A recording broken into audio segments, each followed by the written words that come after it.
At Larnaca District Court, today's ruling brought the sentence the soldier's family and friends had been waiting for, an 8-year prison sentence for manslaughter.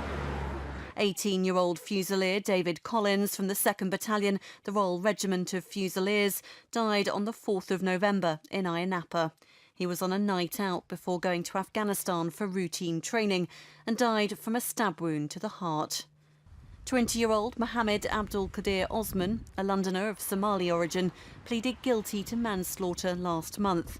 He was on holiday with 2 friends at the time when the 2 groups got into a fight. This is the centre of Ayia Napa, an area packed with bars and clubs that's out of bounds to military personnel. And it was here inside the black and white nightclub that the fatal fight took place. At around 3 a.m. in the morning, Osman and his friends got into a confrontation with Fusilier Collins and a group of soldiers. One of the soldiers threw a punch, and Osman pulled out a 7-centimetre switchblade from his pocket and stabbed Fusilier Collins in the chest. He suffered a fatal blow to the heart, and nothing could be done to save him. The knife used in the attack was found outside the club, and Osman and his friends were arrested at the scene. Initially, they faced 4 charges, including use of drugs and possession of knives, but these were dropped when Osman changed his plea.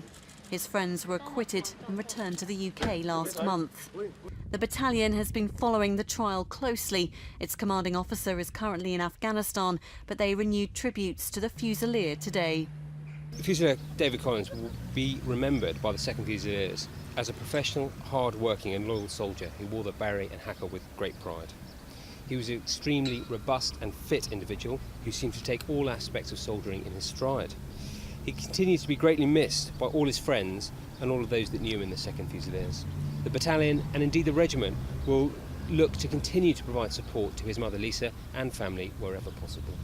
Earlier this week, defence lawyer Cyprus had called for a lenient sentence, saying Osman had shown great remorse for what had happened.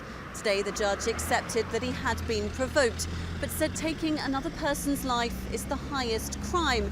And although it hadn't been premeditated, he said his sentence must reflect that. Osman will serve 8 years in prison, including the time he's already spent in custody. Carla Prater, Forces News at Larnaca District Court.